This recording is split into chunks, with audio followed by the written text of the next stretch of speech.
Welcome to Motorcycles and Misfits. Yeah, you had the record on 33. Coming to you from the Recycle Garage in sunny Santa Cruz, California. Hey, everyone. This is Liza, and I'm a little Wintbert. Yeah. We will get to that. Joining me in the studio, it's Stumpy John. Vroom, vroom. Motorcycles, baby. There you go. Yeah. And filling very high heels on the Classy Girl couch. Yes. It's Neal. Hey there, party people. That's it? That's it. You need to let us know when you're done with your... I am so fried. You had too much fun. Yeah. In fact, we were all there. Going around the room with the best hair in the room. It's Jake 2.0. What up, y'all? MotoAmerica. Holy shit. Oh, was that your first? First time at Laguna. Oh, really? Yesterday was my first day. That makes a lot of sense. Okay. And today, yesterday I had the kiddos. Today it was me flying solo. Oh my God. All right. Well, we're going to get to that. And also with I'm going to say, well, you got the best hair. You got the best head. It's Nick and Jim. I'm not saying who from, but yes, I agree. I'm looking at you, Neal. Oh, dude. Jim, we were going to talk about that. Is that why you kept asking to borrow my chapstick? Hey, great to be here. And then we've got Bagel coming in soon. Yeah, we had a great time at a MotoAmerica races. But before that, there was another adventure was had by Neal and John. Oh, yeah. Yeah. You guys had a great adventure. Tell us what you did. Well, we owned it. We really did. Yeah. Yeah. So we set out Monday morning to head up to the south part of the Lost Coast by way of Fort Bragg. Where's that? I gotta pull up a map here. Okay. So for those that don't know, the Lost Coast is an area in northern California. It's north of Fort Bragg, and between Fort Bragg and Eureka Yeah. is an area where there's no quick, easy access to the coast, so they call it the Lost Coast. It's where the Lost Boys are from. Exactly. Yeah. Exactly. Too many freaking vampires. Yeah. So we went by way of Willits. Willits, yeah. And headed in Highway 20 and got our little first taste of dirt on the way out to Usal Beach Campground. And we found lots of firewood. Yeah. And there were fireworks. Somebody was setting off a bunch of fireworks, which is so cool. Funny that. It's around 4th of July. Yeah. I can't imagine. So Usal's a lot of fun. It's a lot of people know about You spell with a U? USAL. So it's USA Lumber is what that stands for. All right, let's establish something. What kind of ride was this? This was a true adventure ride, I'd say. Adventure. We had about 25 miles of dirt and a bunch of street also. And what were your adventure bikes you were on? Oh, I was on the V-Strom. And I took the Tiger. Yeah, the V-Strom did fine. I bottomed the front suspension a couple of times, but other than that, it was okay. Did you add a wheel to the Tiger, John? I thought I heard Traeger. Traeger? The Traeger. Traeger. All right, so you guys I smoked some meat too. fully loaded up. Were you camping, hoteling? Yeah, we camped the whole time. It looks pretty desolate. Okay, so I was trying to find the Highway 20 that went across, but it looks pretty like wooded and desolate. Yeah, it is. Did you camp? We camped all 3 nights, yeah. Nice. So the first night we were at Usal, which is, you're right on the beach. It's just gorgeous. A lot of overlanders go there. That's a good poke for the first day. Like it's a 6 or 7 hour, 8 hour day, right? Yep. And more. And then the next day we went up through Eureka and over into the Shasta Trinity National Forest on Highway 299 eventually. Sure. And camped in the National Forest. And on the third day we camped back in Fort Bragg at a campground there. But McCarricker. So I'll say the roads. So the dirt part of it is a lot of fun. I would say this is a great beginner adventure route for people who want to get their feet wet with dirt, because it was about 25 miles of dirt, kind of 2-track-ish, maybe it's a middle between 2-track and graded road. Nothing too gnarly, but you still had to pay attention. So it was a good poke. We did the dirt and then we bumped into this place called Shelter Cove, which is this kind of an eerie little community on the side of the on the coast. That's, when you say Northern California community, it could be like it's ferries. I mean, we were kind of, yeah. we were riding through definitely hippie territory. multiple there. pot grows, and you know, but just follow your nose; it always knows the flavor of dope. But so the dirt was great. I loved Highway 299 through the Shasta Trinity National Forest. It's as good of a road as I think I've been on. So is this paved, beat up pavement? This is really pristine pavement. Nice, really? fresh pavement. Oh, yeah. Oh, it was really incredible. And kind of rolling hills, curvy up and rolling. As you're following the Trinity up, you're going into the Trinity Range. So the Trinity River. Yeah. Okay. Yeah. And so there's mountains and so are these big trees, like tall trees, like in Humboldt National Forest? Yeah, we're big redwoods. Because I know you're not near there. I was thinking, what is it, Avenue of the Giants? We rode there. Yeah, we went through there on the way up. Oh, no kidding! Did you go through the tree? Yeah. We didn't do that. We didn't do that. No, we skipped that. Okay, right on. But it was, I think it was really varied. So we had the dirt, then we had redwoods we rode through. We rode through that one state park that was incredible.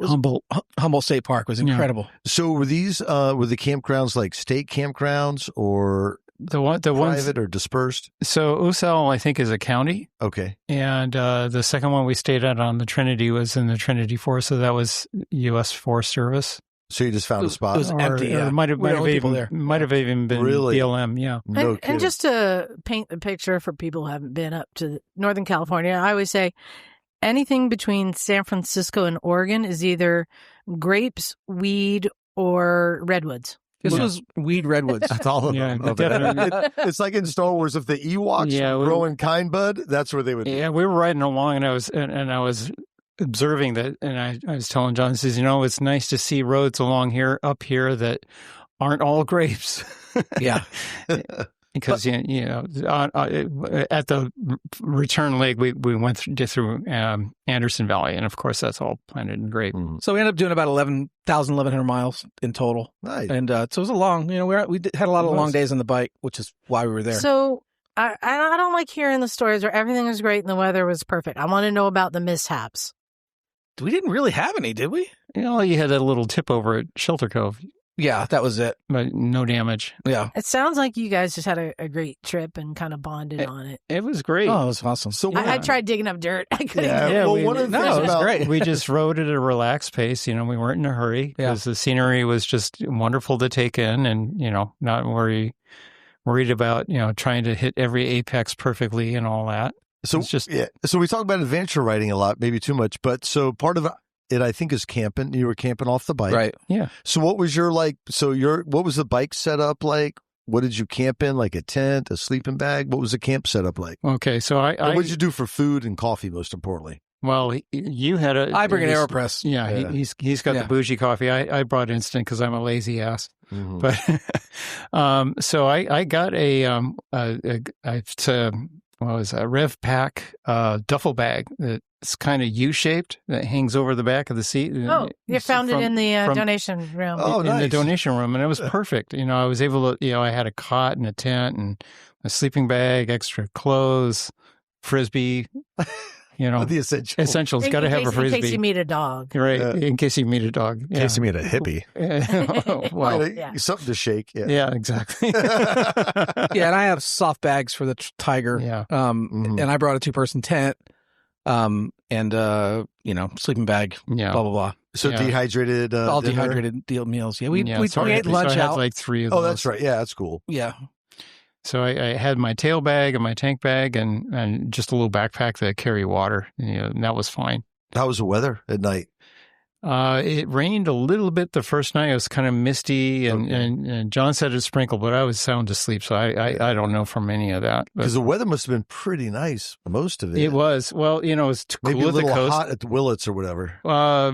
Willits was warm, yeah, but at the coast it was cool. Once you get back into the interior, it was in the high 80s, low 90s. Mm-hmm. But that second night, when we were in the Shasta Trinity, both of us camped with the rain fly off. Yeah, that was pretty warm. It was just gorgeous. It was perfect weather. Right. Now, I'm used to Jim's stories, so first got to ask, was there any nudity? No. All right. No nudity. What creative ways did you light the fire? Neal bent down. He did bend down and put his pants down, and I lit a fire. A light. Oh yeah, so and he kind of blue flamed it, and it worked pretty well. Torched it. Torched it. Yeah. So it was pretty PG. And the last question is, how did you get your wife's permission for this midweek trip? Well, she is in Colorado. Oh, She was doing a big backpacking trip in the Maroon Bells, and then she's actually at her daughter's right now, and I collect her tomorrow night. Nice.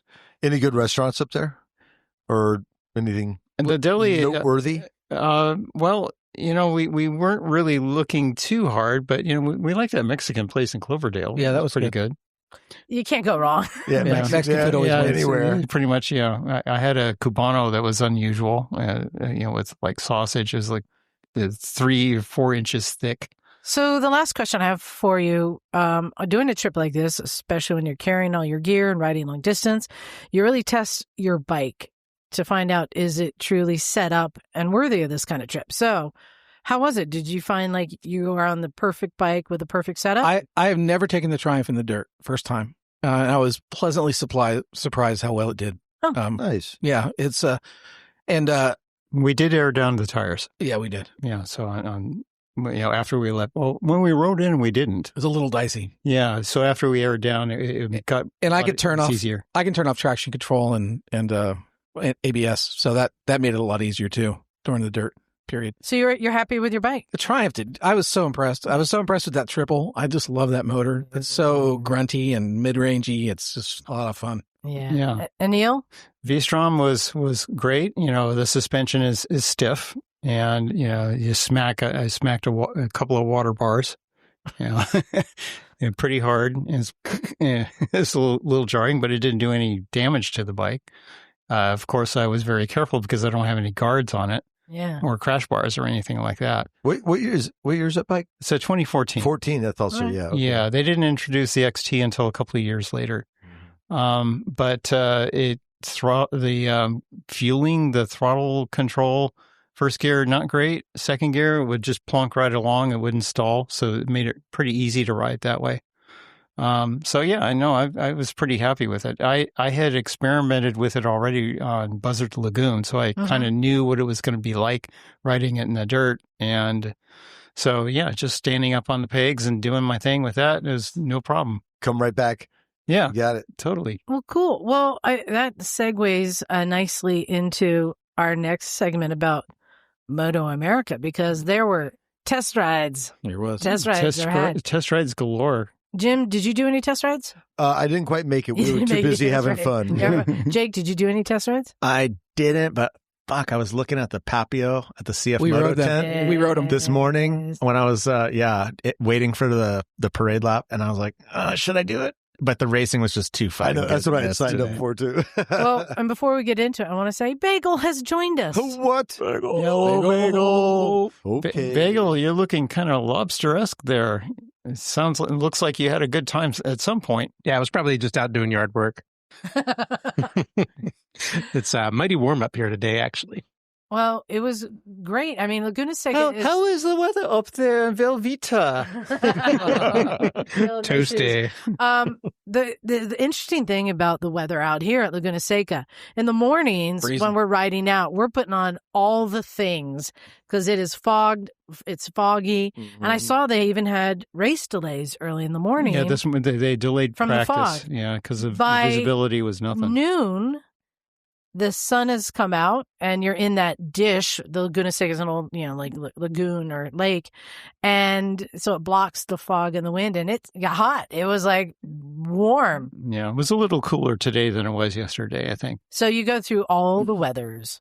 But so started out, so Neal and I went down on Friday because we had business to do. We had bikes to test ride. Business. And the test rides were Harley, Indian, Yamaha, and CF Moto. Yeah. No Aprilia, no Moto Guzzi. Yeah, no shows. They were no shows. And the Indian I didn't ride, not anything against Indian, but I don't think there's anything like new or wonderful I need to try. And I rode them up at one show. Yeah. Yeah, I rode a Scout and Sport Chief. Yamaha, I've ridden most of the things that they said the it bike this year is the R9, which is what which they're racing in the Super Sport. Yeah. But I didn't really have an interest in squeezing myself onto that. So yeah, Neal and I headed over to CF Moto, and we started out with the 450 Ibexes. Yes. Which, people may remember that last year when they announced it, and we saw it, but we didn't get to ride it. And just from all the specs and seeing it, I said, this is the bike that's going to punch through the Chinese is crap myth. And I've been waiting to ride one, and we finally did. Neal, what did you think? I think it's a wonderful bike, and if you're even thinking about a 650, you need to look at one of these first. I would take that over like a KLR 650. That's how much I liked it. Okay. And I've had a KLR 650, so I know from that beast. And it's same price range. Yeah. Yeah. I might be jumping ahead, but when I sat on it, I'm trying to figure out like what I would compare it to. And since you brought up a 650, how would it compare to a Versus 650? Because not at all. Much lighter. Really? Yeah. It's 348 pounds. Yeah. No. It's just a shade under 400. I thought it said 348. Or maybe maybe it's the other one. And a parallel twin. Right, like the Ninja. And it looks like the Tenere 700. Like not the Versus, I meant. It looks like the Tenere. It looks like it would be a competitor for the Tenere 700. Yeah, it does have a 21-inch front wheel. It does? Oh, yeah. I didn't know. Yeah. Okay, well, there you go. A freeway capable dual sport, mid-range adventure. 386 dry. Oh, really? Okay. 432 wet. Okay. And first off, I mean, 450 was not lacking for any. No, it was revvy and not buzzy, but it had a good top end range, but at the same time, it was it had reasonably good fueling off idle. Mm-hmm. And this was just in the normal street mode. I didn't try the off road mode. So what you're getting for, I think it was a $64.99 suggested retail. Yeah, something like that. What you're getting is a 450cc small adventure bike, like that has traction control, ABS with one button to turn it off. Yeah, a big nice feature, like LCD screen display. It got a USB port on it, which is really nice. It's feature heavy. When I sat on, I think it was the rally version. It was very comfy, for like a super comfy seat. And we started going through the features that it had. It had a ton of features as far as like the traction control, ABS, like you said, the LCD, whatever they call it, display, all that kind of stuff. Yeah, and so we went and rode it, and I found it to be very nimble and comfortable. And what I really liked is the gearing. The first 3 gears you blow through very quickly. I think those are geared for off-road. And then you have 4, 5, and 6 that are spaced further apart that made it very comfortable up to higher speeds.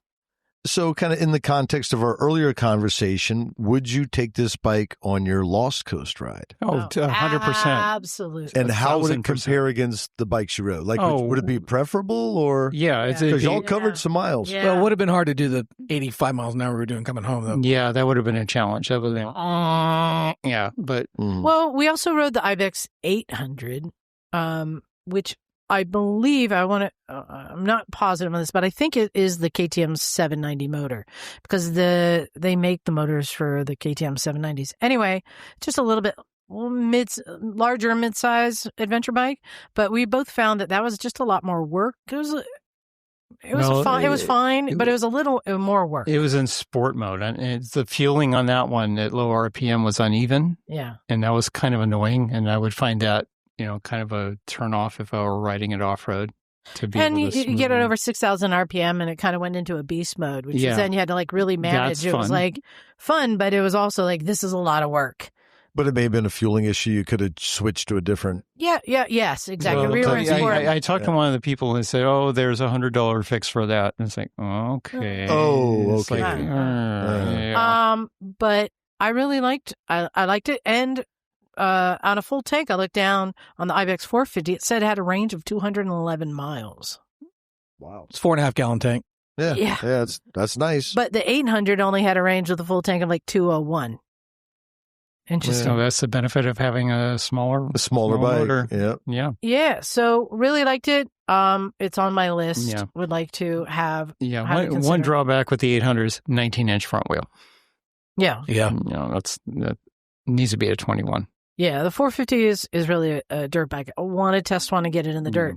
And then we went for another ride, and John and I got on the Papeos, which are their version of like the Grom. Is that different than a Papillon? Yes, I think so. Like 126cc.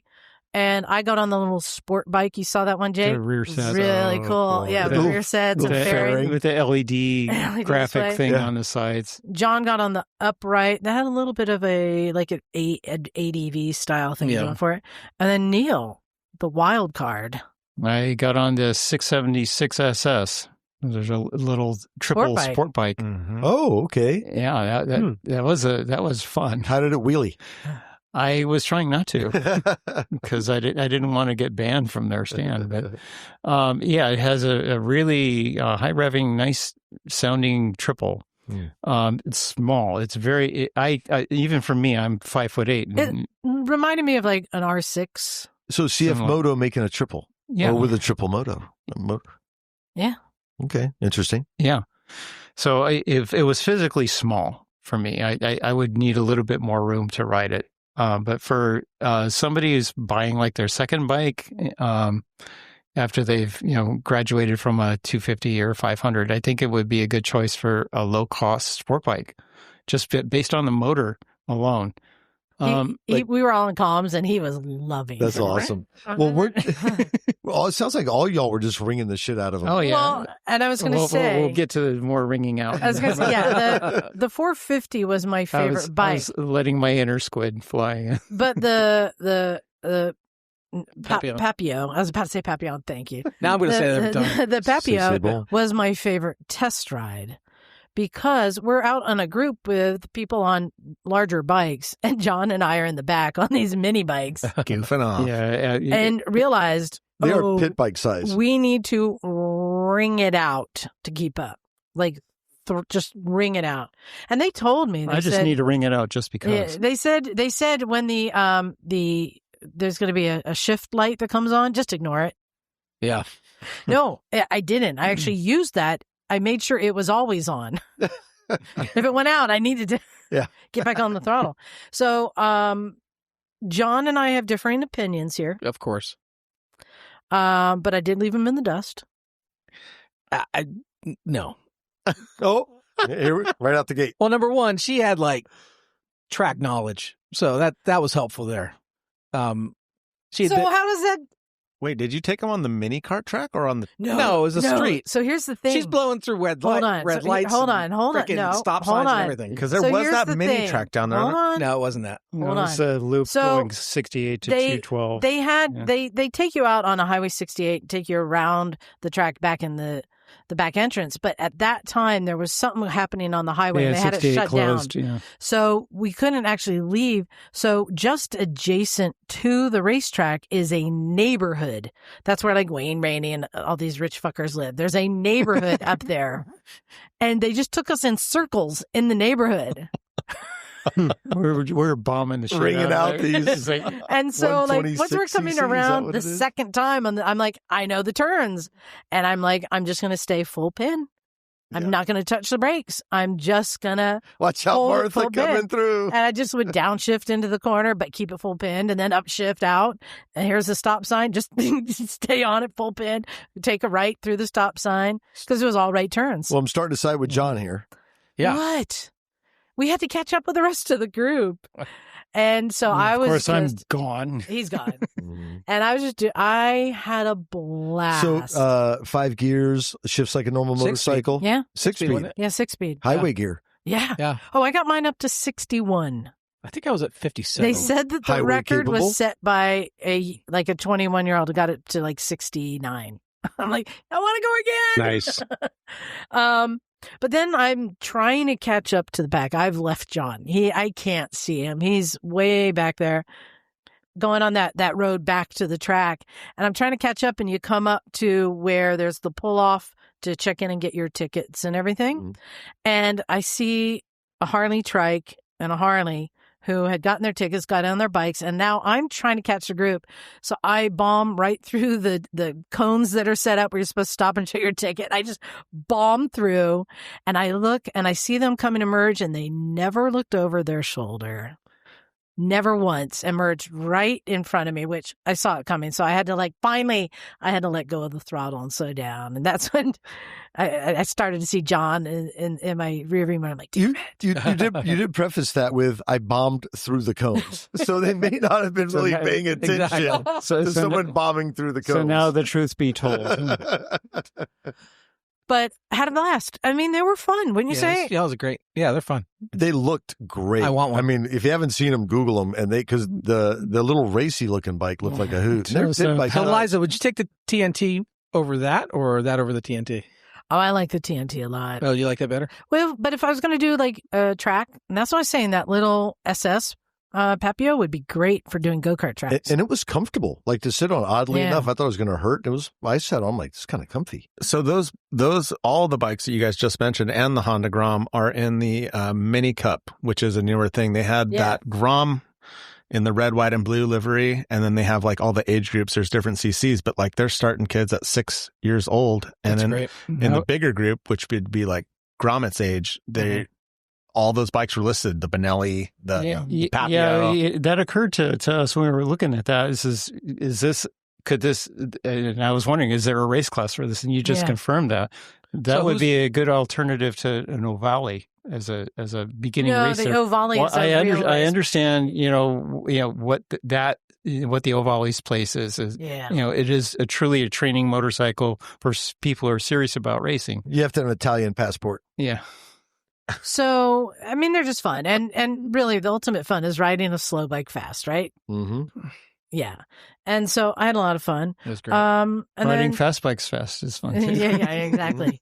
And then Neal and I also rode some Harleys, and Hector sent us a picture of you on a bagger. Yeah. Apparently you did a bagger ride. Not just any bagger, but a Road Glide CVO.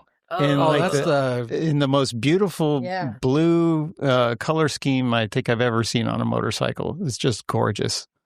So my take on it is the experience of riding it with the stereo going. I couldn't figure out how to turn it off. It's sublime and absurd at the same time. But yeah, that was yesterday. But the day before, I rode a Panamerika. Yes. How was that? I managed to get to ring it out a couple of times. I enjoyed riding it. It feels very crude at lower RPM, but get above 6,000, hello, wake up. It starts to hook up. But Dave rode one yesterday, and he and I both noticed the same thing, the clutch slipping.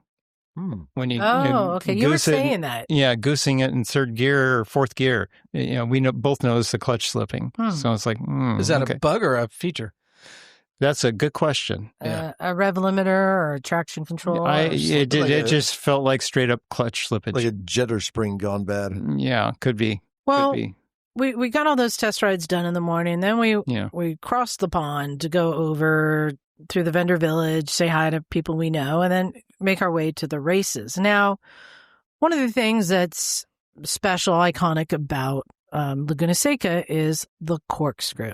Mm-hmm. So, Jake, since this was your first time, can you describe to people what the corkscrew is and why it's so unique to racetracks? It's a scary sequence of turns. There's an elevation gain to get to it. So you come up a bit of a hill and your visibility is pretty limited. So, you come up and you crest the hill and you can't see the other side. And then there's a left turn. It starts flat, but then immediately it's another left and a right. So it's a snaky S-turn, and is it you like drop a 8-story drop or something? So from top to bottom, they say something like that. It's over 100 feet. But in that first section, that first S-turn, by the time when you enter the turn and then exit that first part, it's like, I forget what they say, 12%, 18%. It's a lot of feet. That first section, it's like 5 stories. tall. It's like 59 feet, I think. Like the riders are basically weightless for a second. Yeah. Yeah, and it's practically blind as you're coming off of the left-hander. And you continue to descend into another turn before heading out toward like Rainy Curve, yeah. And where I saw you guys yesterday, depending on where you are, you can, if you're on top of this huge hill, if you look over at that point to the right, you see the riders entering it basically at like your eye level. Yeah. And then merely seconds later, you're looking 180 degrees to your left, and they're way the fuck down there, like ants. They're on it. Yeah, it's crazy. It's a big viewing area to go watch because there's also usually carnage. We saw some bikes fly through there, and someone get run over. I say that because they walked away. Yeah, they did. Y'all, Jake, I think y'all were right down there. But I just gotten there, and oddly enough, I was doing a little video because that's what you do. And like, holy shit, that guy crashed. Yeah, I think he got up and he walked, but he was walking like an old man. He was walking funny for a minute. He was limping. I saw that. You and I were both there. Yeah, just coming through the corkscrew, looked like maybe lost a front end, something like that. But in slow motion, it looked like got ran over. But then, it's a young man's game. He hopped up, and next thing we jumped over that chain link fence. It's like 6 feet high to get into the first aid cart. Like he's okay. But yeah, and the other thing too is when you come into that turn, like I've never raced her, obviously, but on the parade lap, it's like you're going to launch off a cliff. Like you come up to the top of the corkscrew, and there's nothing below. You just see like the distance in the background. But yeah, I saw a couple of guys go off into the gravel. Corkscrew shit. Yeah, I don't think there were any. I don't think there were any serious injuries. So if we're talking about crashes, I think everybody was. Yeah, I don't think the meat wagon rolled once. So yeah, I want to get more of your perspective, Jake. What did you think about the whole thing? So much fun. I mean, I've been trying to get down there for a minute. And you had your kids there. What did they think? Yeah. So day one, the boys were down there, and they loved it. I mean, I think for them, the racing, especially Cammie's a little bit bigger. Quinn, the younger one, just running around all the tents and collecting all the swag. I was going to say, like, how was it going through the pits and seeing where they're working on the bikes? Yeah, collecting all the swag and seeing all the bikes was really cool. And I think chips. Yeah, especially the little bikes, right? Like they were looking at that Grom and the Ovale. They were pumped. I think the Dunlop tent, they had an Ovale in there, and I got pictures of the boys both sitting on that thing. Oh, okay, hold on. You can't talk about the Dunlop tent and the Ovale if you don't mention what was next to it. Jake. Oh, I know what you're talking about. It's right behind me somewhere. Where is it? Oh. It might be directly behind you. I don't know. I can't see it. You might be on blocking the wall. it. Where is it? Oh, did I move it? Jake, it is my number 2 up the butt bike. Where did I move it? Is it an Amigo? Right behind me. No, the Harley VR1000. I have a model here. Okay. Is it not behind me? The orange race bike? Is this it? No. What is that? Is that a hooligan bike or No, this is a very special bike. No, I mean, a bagger. Most people have never seen one in the public, in real life. So it came out in '94. Harley wanted to get into the yes. World Superbike. Superbike. Yes, that's right. And you have to have a production bike. Right. So they produced 50 of these, put mirrors and turn signals on these race bikes. Wow. And then people bought them, pulled off the mirrors and turn signals, and raced them. And there were only 50 made. Crazy. They never really won or did much, but it was pretty fascinating to see this. And it's one of the most beautiful bikes that I think. Like the arch bike, the super hooligan. Okay. And this one that they had there, this guy bought with 45 miles on it. It had never been on a track. Wow. It was still in its street version with all the lights and everything.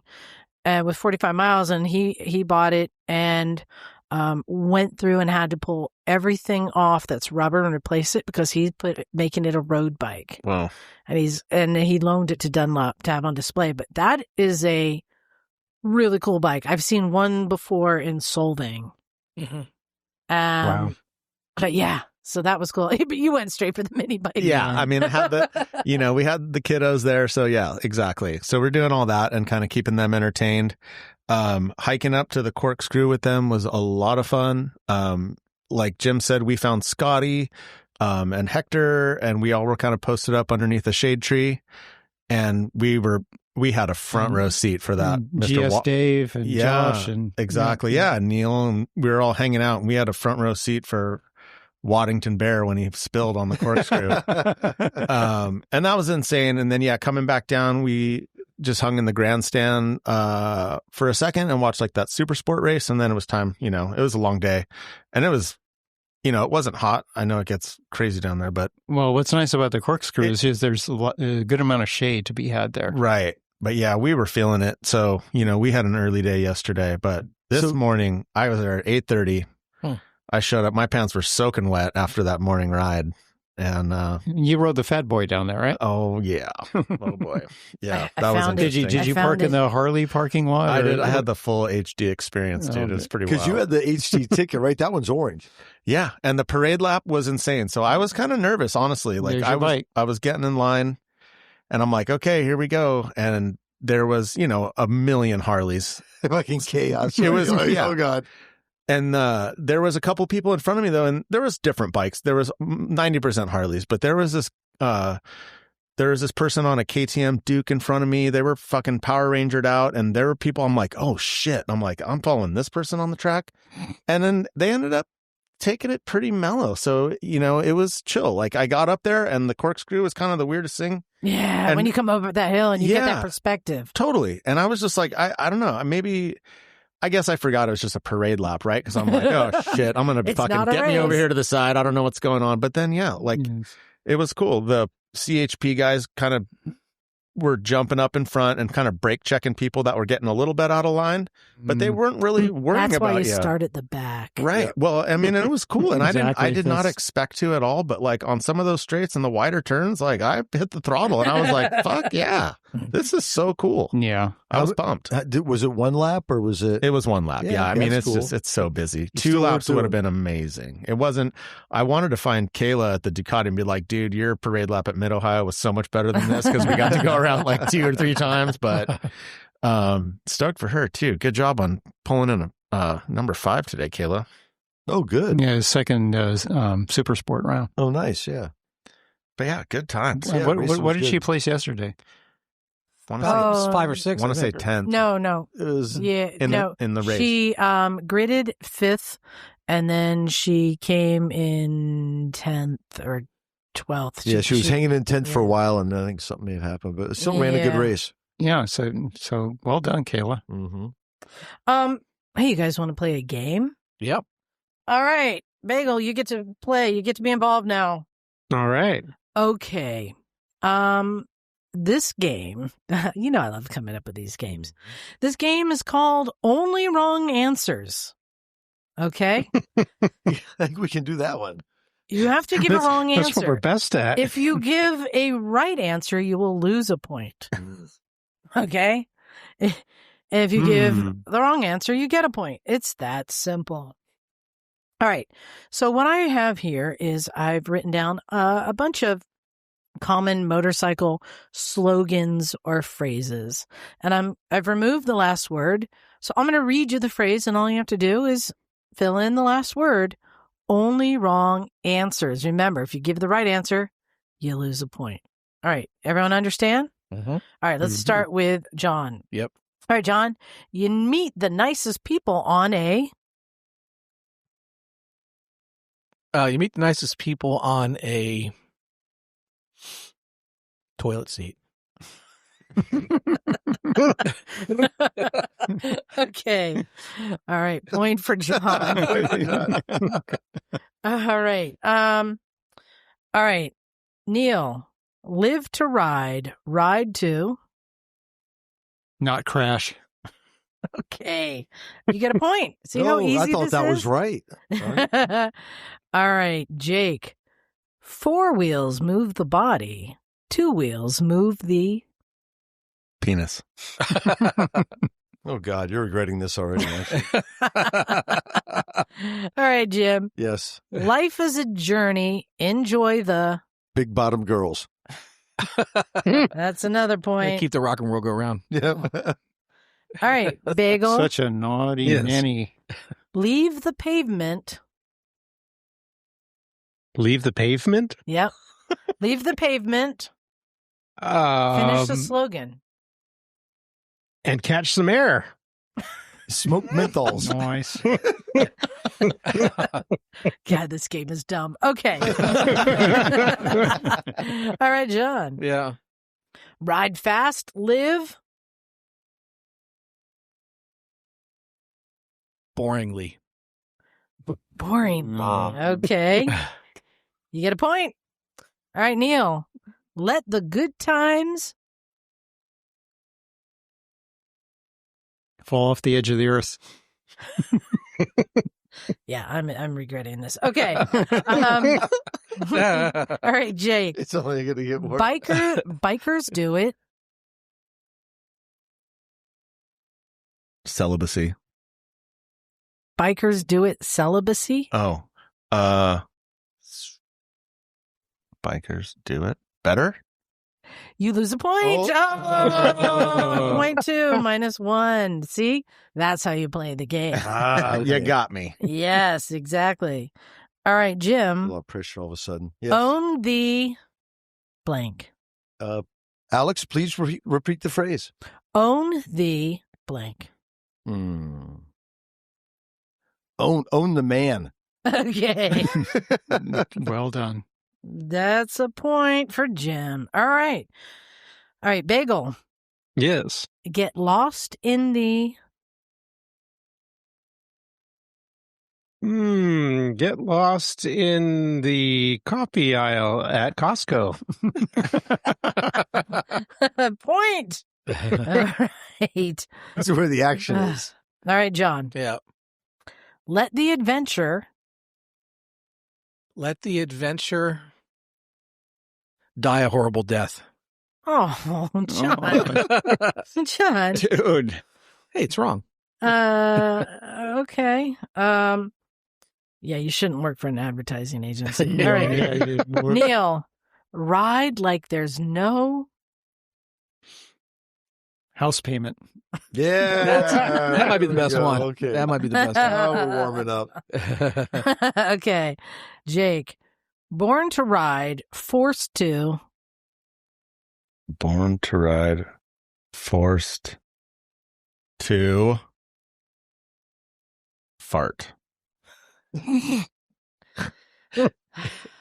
I hate when that happens. Yeah. We're just dust in the wind, or wind in the dust. All right. I did do some epic crop dusting today. All right, Jim.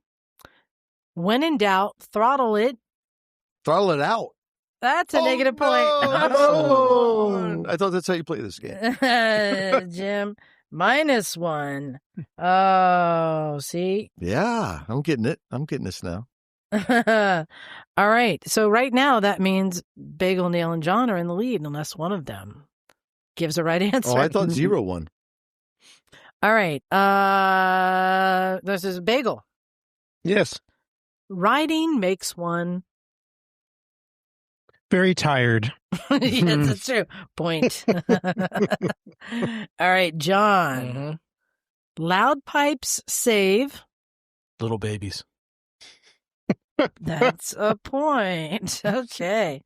Neal, young riders pick a destination. Old riders pick a... Constipation. I think a hemorrhoid would have been better, but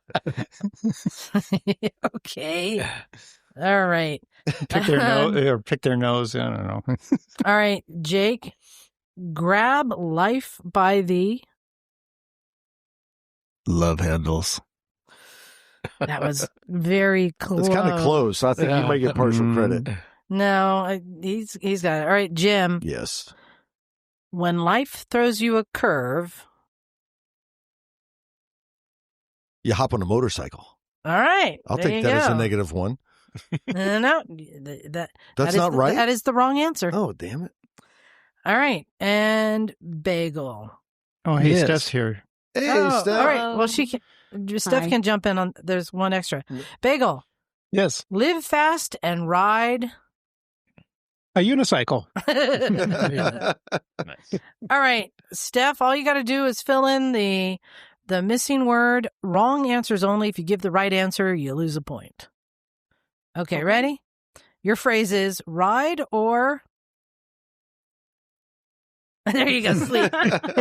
There we go. Point. Oddly enough, you win. So congratulations, Bagel, Neal, and John. Y'all tied for first place. Wrong answers only. We don't have a dance-off or something? Dance-off pants. No. Yay, we're the wrongest. So, Steph, welcome. What have you been up to? I just got back from the Mods versus Rockers camp out in just outside of Portland. Which one were you? This time I was Mods. I'm borrowing my friend's Lambretta, so I'm like extra more mod than usual. Do you need like a switchblade for that, or carry a straight razor in your boot? Actually, I hear stories about these. Someone did bring the retractable type of blade where you stab someone and it goes inside the handle and it's made of plastic. Yeah. Like a fish. So that Those you are could, great. Yeah, so you could stab a mod or stab a rocker for fun, Did you have as a sign of affection. Did you have a bunch of mirrors on the bike in No. Although it does have a little low left-hand mirror that's I keep kicking it. So, Steph, for people who don't know, can you define mods and rockers? What would one expect from an event like that? Expect a whole bunch of motorcycles and a whole bunch of scooters. Wait, together in the same place? What? Together. What? And shenanigans. Or as Jim would say, what? What? We do like shenanigans, though. There are a lot of shenanigans. A lot of just riding around in a field. It was a camp out, though. It wasn't just a ride. It was a camp out. It was a ride. It started in Portland. Okay. It started at the C Bar in Portland and hit one stop in the middle and then continued to Dundee Lodge, which is a historical lodge of some type. It's an event space. Yeah, we just take over the field, play some games. Did I think Limbo? I think they borrowed a game from Band Camp. What was that one? Oh, they played the potato game. Yeah, what is that? You it's like musical chairs. There's a pile of hay in the middle, and if there are 5 riders and passengers, then there are 4 potatoes, and you ride you ride in a circle around the hay until the music stops, and then all the passengers jump in and try and find a potato. It's like kind of needle in the haystack, but potatoes, and also riding in circles. It's mostly very silly, but a lot of fun. And they do I think there's a dartboard balloon. They put a bunch of balloons on a board, and the passenger rides up, and the passenger throws darts at it. Seems very safe. Not sketchy at all. And of course, darts. the Limbo was really impressive, actually. I think the winner was on a Lambretta, was on a special, I believe, and basically laid flat on the seat to get under the bar. Nice. Can I just say, scooters know how to party. They man. party. They Scooters do. party hard, yeah. The stories that Phil shares and Steph and Bagel, I'm like, dang. So, Steph, did you have to pack your kit, like your tent and sleeping setup and all that? This time I didn't. I was fancy and I drove my van. Smart. But I staged it the day before so that I could ride into town and do the actual ride. Because they picked some really fun roads. There's I think an old Germantown road or something. There's a very nice switchbacky one that goes through the trees just outside of Portland. And it's beautiful up there in the summertime. If you've not been to that part of the world, it is gorgeous up there in the summer. No, I'm It's curious. very green. Yeah. So you guys let the motorcyclists come. What kind of bikes are they on? A mix, mostly modern bikes. We had a whole mix of bikes. Assume there'd be Triumphs, stuff like that. There's some Triumphs, but some ADV bikes, couple dirt bikes, real mix of Himalayan. So a real mix of motorcycles. Couple, I'm trying to think of who else was there. For the scooters, it's also pretty mixed. Some are twist and go, and some are shifties. A couple Lambrettas, a lot of Vespas, couple Zuma, good, just a nice blend. It was a really fun crowd. How many people do you think were there, Steph? Oh my gosh, I'm very bad at estimating this. 50? 80? I don't know. 100? I don't know. But they had live music. I think it was punk music played. And I don't know. It was great. Yeah. I heard they were doing mud wrestling, but I didn't see it. I thought it'd be ska. Wouldn't there be ska? There should be No, ska. yeah, There that should would be be ska. like an actual scooter rally. Dance This hall. is like mods versus rockers, so they have to Well, change it up, you have I a guess. projector screen and you run Quadrophenia on it. Yeah. I think they have it locked in their head. Yeah, pretty much. No need to. They just perform it from memory. Yeah. You're LARPing Quadrophenia. That's kind of what it is, actually. Very nice. Well, I wanted to give a quick update on the Harley. Oh. Ma. It's on the ramp, I see. Well, we pulled it off. We pulled Oh. it, but yes, it was Both on. of which seem like very dangerous endeavors, I'll say. It was on the ramp. So here's the thing, and this is what I haven't figured out. I noticed twice now when I've been riding it, like on the freeway, that it feels like when you're riding on a ribbed road and it catches your tire and it kind of makes it kind of drift a little bit, float a little bit. It feels like that. All the time? All the time. That's kind of not waggling. good. It is a little bit concerning. It is a concerning. But it feels fine when I'm turning. So, So you're good. yeah. No, that's what I'm saying. So it feels Just fine when I'm always be turning. turning. And I was trying to figure it out. And then Neal was following me and said it looked like my rear wheel might have been out of alignment, which I'm like, that wouldn't make sense. Yeah, that would make If it the rear crap. wheel is kind of cockeyed and it's kind of catching and trying to go one way. But no, I put it up on the lift and took the bags off, and the rear axle is aligned. I checked the tire pressure and it was exactly what factory settings should be. Okay. 36 front, 40 rear. Is it a bearing somewhere? Wheels or steering head? Swing or arm. Swing arm. A bunch of us were all out there with it, put it up onto a jack. How many miles right quick? Not a ton. 87,000. Oh, so it's got a bunch. Okay. Yeah, so we thought it could be any of the bearings. Yeah. So we put it up on a jack. It was quite the thing with like 5 of us around it. Terrifying. And trying to tug that front wheel. It didn't move. The head bearing didn't move. Nothing. No movement at all. Everything felt solid. And it doesn't feel like it's coming through the bars. The steering doesn't feel sloppy. It feels like it's right underneath me. So rear wheel makes more sense. Mm-hmm. What about rear swing arm Yeah, bushings? so then we moved the jack to the rear, lifted the rear up, and yanked on the rear wheel and the swing arm. No movement whatsoever. So no play. No play whatsoever. So now it's a mystery. Tires. That's the only thing left, isn't it?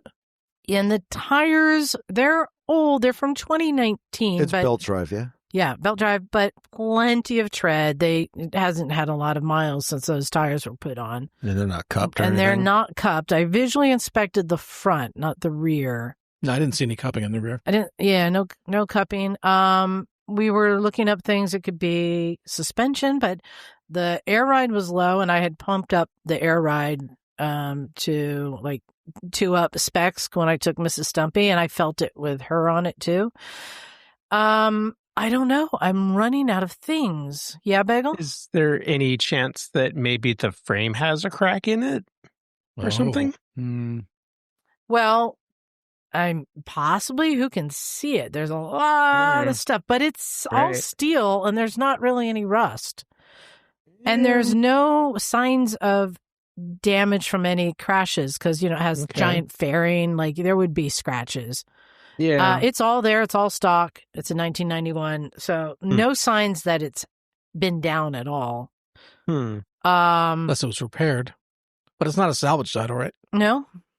Yeah. No. It's for the life of me, I can't figure it out.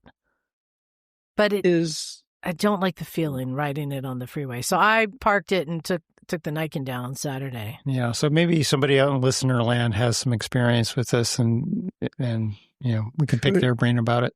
Could it be something in the front forks, maybe? Like not the axle, but the fork tubes themselves, or in there, possibly? The steering seems perfectly straight. Right, like the steering bearings. No, but like if tracks straight, right? Yeah, it tracks completely straight. Right. Yeah. I don't feel anything in the bars or the steering, and I'm not having to move like the bars. I just feel like it's kind of floating underneath me. a little bit, you know. Is there a certain speed it happens at, or is it just 50 to 80? I mean, freeway. Yeah. It's weird. And it becomes a little more pronounced, but never scary, but just like, you're like, what? Just If it's Tire enough- balancing, it's do the enough wheel to weights get notice, flung off or something? no, but then you'd feel vibration. That would create a It's vibration. more, when is it more pronounced? At 80? So the faster you go, the more you feel it. Yeah, it seems to, but never gets too far It's out not of the whack. front; it's the rear, which is odd, as far as you can tell. As far as I can tell, I don't know what it is. I don't feel like I'm correcting with the bars. I just feel like, you know how your hips kind of shift as it kind of moves around underneath you? That's what I feel like. And So like you were saying, it's like riding on a grooved road. it's exactly what it feels like. Like Could it you're be, on a group. could it be motor mounts? I was going to say, just go through and tighten everything up. How hard could it be? Do the tighten. I don't you ever know. seen that thing? But it's not. The frame's independent of the engine, right? Or is it? I don't think the frame is a stress member on that. So No, the right. engine sits in sits the in it, frame. so- Yeah, but- I don't know. I don't. I mean, I'm looking for, if anyone has an idea, I want to hear. it's from Harley you. talk with Liza. yeah, right. Yeah. It's just not the Jeep. Yeah. Let's see. You said the J word. Oh, All right, I'm passing out emails. Pass them down. Everyone take one. Pick whatever one you want. We're going to get to that. But I also wanted to say VMD, Vintage Motorcycle Day, is a couple of weeks away. And Bagel, you're not coming, right? I am not going to be able Right. to make it this year. I am very sad about it. I'm listening to all the podcasts I know. that Phil and the crew are putting up, and I'm just like, oh, I want to be there. I know. All Yes, I y'all am. have been there before, except for Neal. Yeah. And I'm The the only misfit going. So, a couple of weeks ago, I put out the word and said, hey, I need stunt misfits. So I've had a bunch of people respond, and I'm going to hook up with them. So I'm going to have stunt misfits joining me, going out and doing the interviews. I thought that would be a lot of fun. So That's I'm cool. looking forward to that and kind of getting that perspective. And that'll be fun. Right? It will. Yeah, bring some new people in. Exactly. do But that. I'm still open if there's anyone else out there who's coming to VMD and wants to be a stunt misfit. Just reach out to me. Send me an email at motorcyclesandmisfits@gmail.com. Or if you know where to find us, over in the party corner.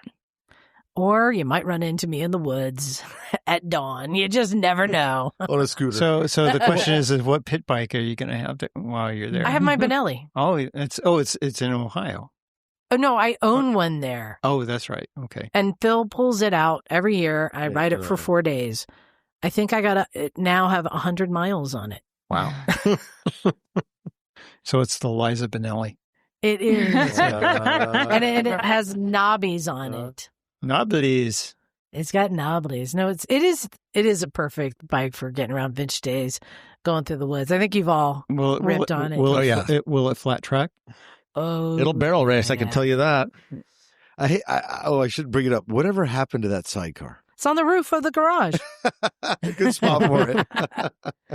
I keep thinking of what's the perfect thing to put it on. The roof. Yeah, the roof. That's exactly right. Are we still Another playing wrong wrong answer. answers Probably. only? Well, I thought for a second about the NX 250. No, No, that no, thing it's just too needs to tall. go away. Turn it into a trailer. Oh, would it fit? Did it work with the Papeo? You know what, Jim? We have the perfect bike for it, and it's in your shed. I will bring it down here and donate it to the cause.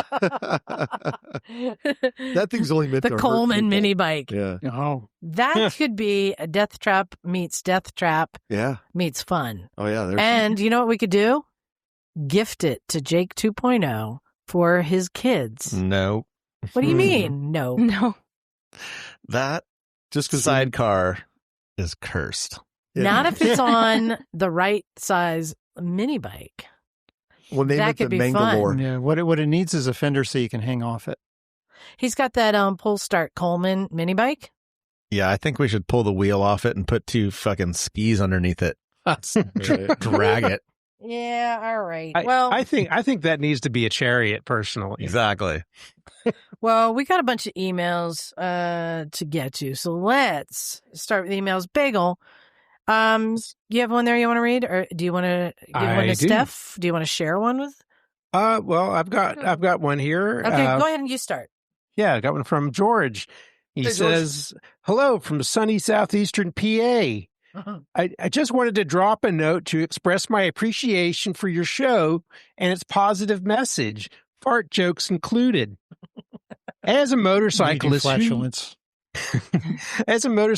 who, proportionately speaking, appears to be a bear on a tricycle at times, it's nice hearing from real folks making their way through the world on all kinds of bikes with all kinds of people. The motorcycle community is amazing, which may be a bit of a surprise to many, so we all have to be good ambassadors to keep the world moving forward, and you do a fantastic job of that. At this point, I've been riding for 50 years. Yikes! And became a motorcycle safety instructor about 15 years ago. Cool.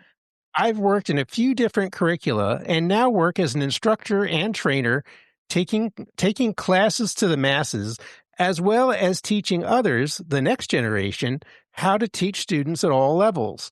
It's great hearing how many instructors you have on the show as guests, and listening to Liza on her journey puts a smile on my face for sure. Oh, thanks.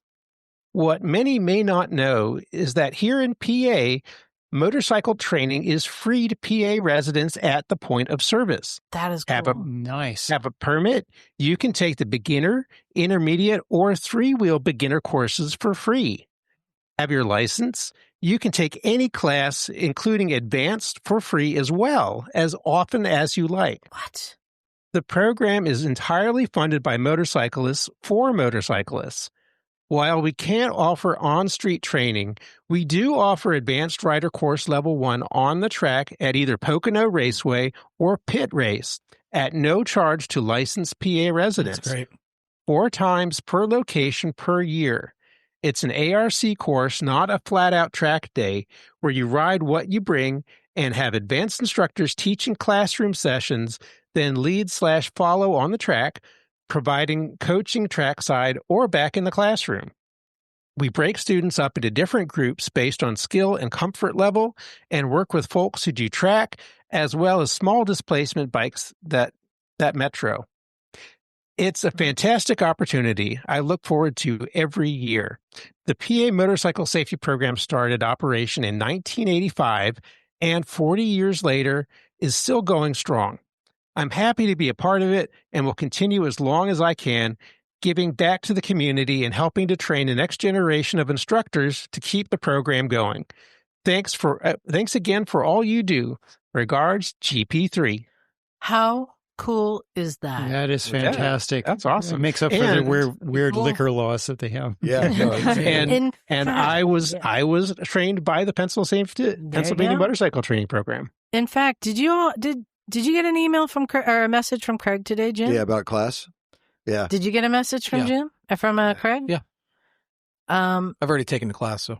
The advanced riding class? Yeah. So Craig's Pacific Riding School, they have the advanced riding class at Laguna Seca next week. And he says there's some unfilled spots and he's offered them to us. I think I want to do it. Jim, do you want to come? I got other things afoot lately. You did it too. You did it with me. No, I didn't do it. Where are you with me? The level 2? No. No, it's level 3. Or whichever. No, I haven't taken a class. This is the advanced where they're doing like really tight turns. There was 3 of us. This is very technical. 3 of us went. It was wet when you did it, wasn't it? Raining? Yeah, it was wet. Yeah, I can't remember. It wasn't me, though. Oh. Are any of y'all interested?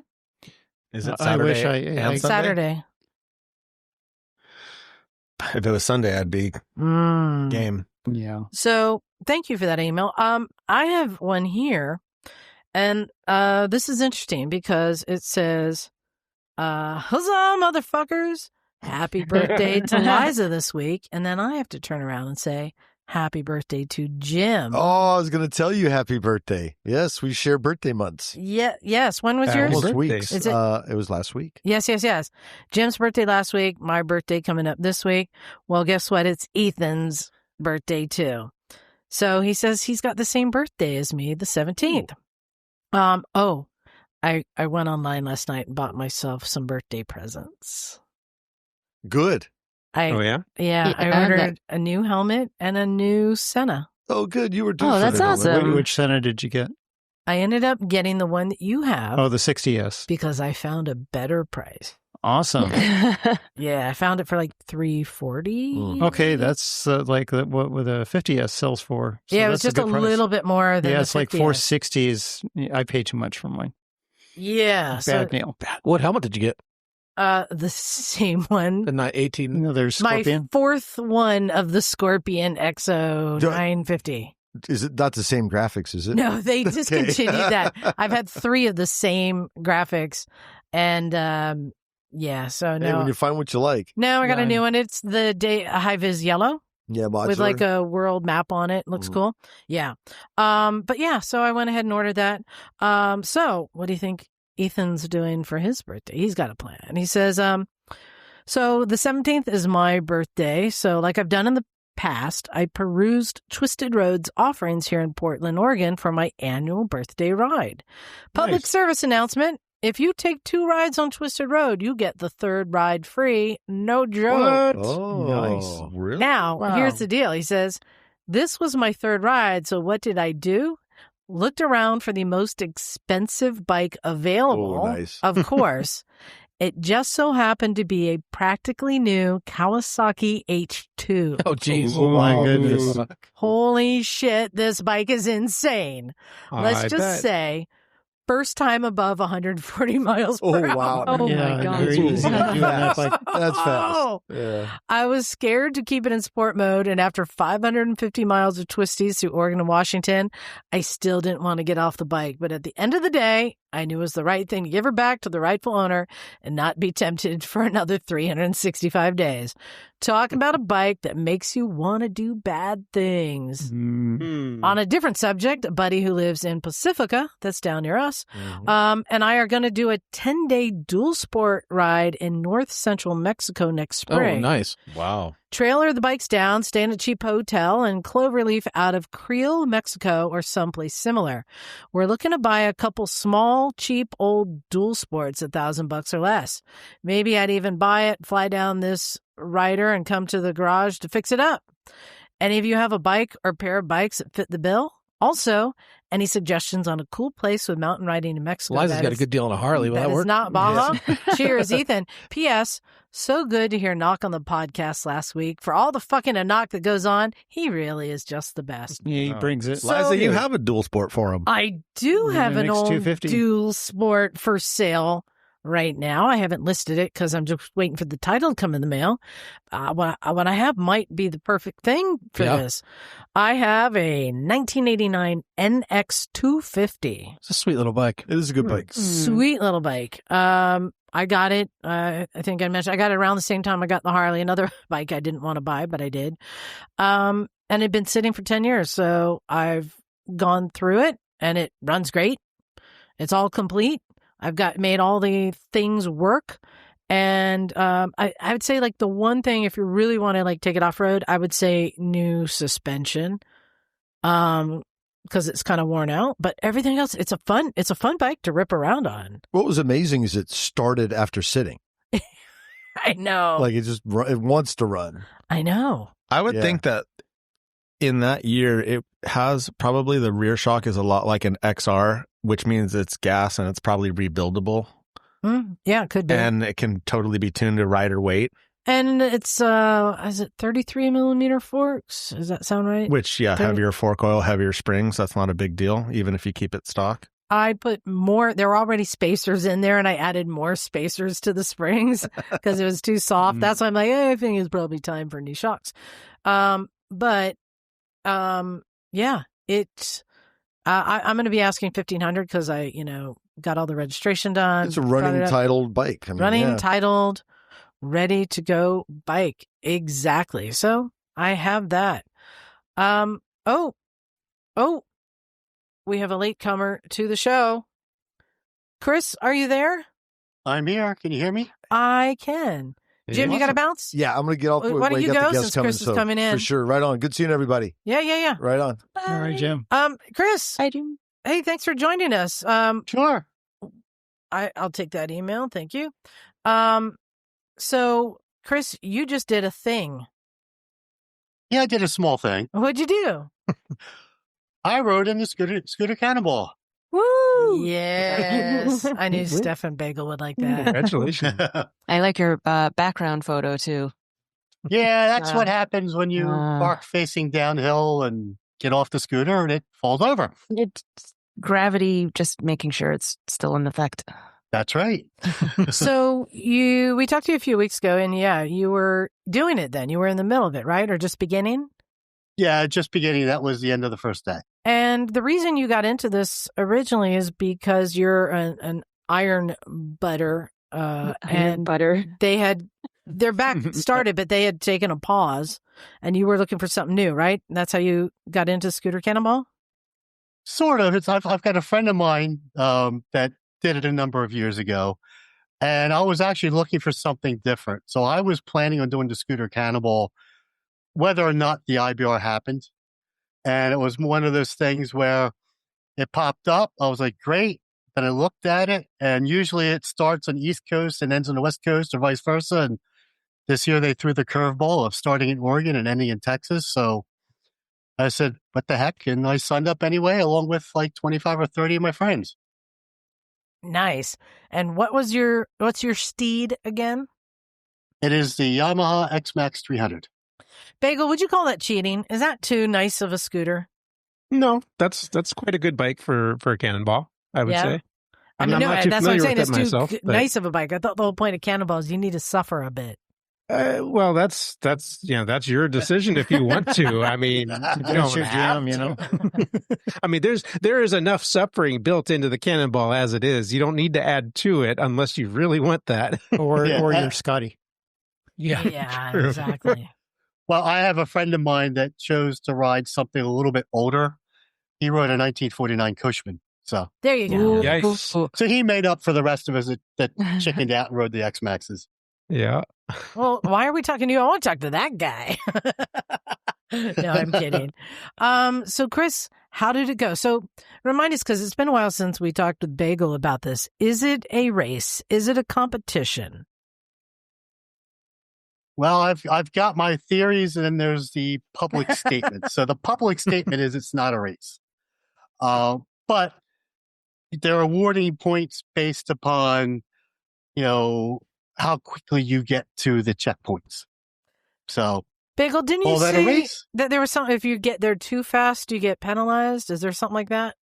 Not that I can recall. Okay, so I it's mean, a the race. rules change, from time, year to year. But yeah, I don't think there's any penalties for anything that I can recall. now the one, and it took us a while to figure out the scoring because we're used to the way the Ironburn rallies are scored or the Ironburn rally is scored. And with this, it's different. The first person that gets to a checkpoint gets, let's say there's 100 points for that segment. The very first person would get 100 points. Then if you're 5 minutes behind them, you would get 5 less points.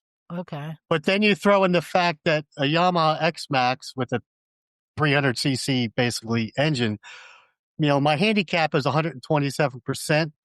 So they take my time and add 27% to it. Oh. That's how long officially it took me to get there. So I would have to be going 27% faster than the first fastest person, assuming they rode something with 100% handicap or basically zero handicap to get there. So really, the big scooters have very limited chance, basically no chance of winning because we're penalized so much for that, the big scooter. Versus my friend Dylan on the Cushman, I think because it was actually had a modern engine, a 1980 Honda engine. So his handicap was like 80% or something like that. So, I mean, I had to basically ride twice as fast as him to get the same number of points. Right, because the handicap is based on the size of the engine and the age of the bike, correct? Yeah, mine was a 24 or so. Yep. But I wasn't in it to win it. I was in it because I wanted to have fun. Mm-hmm. And we did. So we succeeded. Yeah, and I think if I can That recall sounds like correctly, what a loser says. I got something in my eye. Telling yourself that, buddy. and if I recall correctly, when this system was first instituted, it was not just to try to even things out, between older and newer bikes and small versus bigger bikes. But it was also to encourage people to do really stupid things like put a Ninja 250 engine into a 1947 Salisbury scooter. Bagel, that doesn't sound stupid. That sounds brilliant. It was amazing. But Yes. the problems that you run into with engine swaps on an endurance ride like that, it adds a whole nother level of complexity and challenge. That one actually constituted a rule change. You had to put a scooter engine. You couldn't put a motorcycle engine. True. So, This is correct. Is there a maximum on CCs? 300 is what it is now. Okay. So no Bergman 600 or you anything can't- you like can't that. So get in there. the new Vespa 310 is not going to be Oh, cheating. contender. Yeah, I don't think Not unless you throw a Ninja 250 engine in it. So, although the problem is, seeing my friend Dylan ride that Cushman, it got my wheels turning, and I'm thinking, I want to do this again, and I do want to do it on something incredibly stupid. So the wheels started turning, and I basically started looking for Harley toppers. Oh. So I'm considering, I'll say it's 50-50 right now, that I might do it again in 2 years on a Harley topper. So Whether it would have the basically original, an igloo cooler on wheels. more or less, yes. Yeah. But there was all kinds of, I'll say, vehicles. There was a friend of mine had a Morpheus, which basically looks like a jet ski. There was a Honda Helix. Lots of Honda. Those are great. 150 and 160, ADV bikes and Cubs and monkey bikes and everything from, like I said, between a Cub and an X-Max that you can imagine. There was at least one there. So you could run a Papeo in that. Oh. How many riders were there? 325 signed up. 250, I believe, started. Oh my goodness! I can't even imagine. This carnage. Because a lot came from the Carnage. Iron Bed, right? Well, there was 25, but the original limit was 325. So whether ours increased the number, I don't know. But like I said, there was about 25 or 30 of us that were from the IBR or the Hoka Hey that signed up on it. And what kind of miles are you doing every day? 500.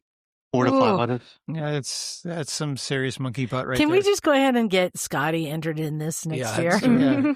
I We think should that's a sponsor good idea. Scotty. I know. It does sound like something up Scotty's alley. I know. But we got to find something really dumb. Wait, Yeah, Bagel, like- what do you like have? Scotty- Not a monkey butt. Scotty's got that. Well, I was going to say Scotty could ride like a Buddy 50 or something. I could see her rocking Well, she's that. got that. What's that new little Honda Cub that she's had? Oh, She's got a Honda Passport. Cub. It's a Passport. Yeah. Passport. Oh, Yeah, that would be qualify, I think. 70. Yeah. So she's got the bike. But that's a 125. Yeah, though. but that's not freeway legal. That's way too hers big. is a 70. It's not freeway legal. You're going to have to be able to do freeway. Oh, you mean the older Cub? Yeah. Yeah. Okay. The No, Passport. passport. Passport. 90 passport. Right. Yeah. But not being freeway illegal has never stopped anybody from riding on the Cannonball before. Sounds good. It's true. But, all right. Well, Chris, I love your topper idea. I love where you're going. Let's do something stupid. Let's talk for a second about the picture that's behind you. It looks like a scooter has given up hope. it's just taking a nap. Yeah, so I was taking a nap. It's Retired. dirt. It was actually, I never remember to take pictures of my bikes when they fall over. I usually pick them up right away. And I actually had my camera in my phone in my hand when that happened. So I'm like, you know what, let me take the picture. And I went ahead and posted it. So literally what happened was I stopped to take a picture at with the scooter Cannonball, they brought in the concept of bonus locations to get more points. And once I realized what the rules are, I stopped doing the bonuses because they cost me more points than I got from them. But I stopped to take a picture and I was going to do it on the bike. And I just said, no, let me get over and it's ingrained in me to take a centered picture with the object filling it. That's just the frame from the IBR. So I had it parked, as I said, facing downhill, and it's a scooter. And I'm used to motorcycles where it's in gear and it won't roll. And I literally I put the side stand down, went to get off of it. And as soon as my weight got off of it and I was standing on one foot, it started going forward. And I was left with the option of saving the scooter or dropping my phone or, keeping the phone and dropping the scooter. I opted to keep the phone because, it's worth almost as much as the scooter. Well, not really, but I don't want to go without a phone. Plus, I needed the phone for the event. So I literally ended up, caught between the scooter and the ground, and I ended up on the ground next to it with it on top of my leg. But it's only 400 pounds, so it was no problem. Only 400 pounds. Well, I ride Harleys, so yeah, I know. Yeah. So you said how many people started? Was it 400? No, what started was about 250, I think, 250. is what through the tech inspection. And how many finished? I don't know. They didn't really publish the numbers of finish.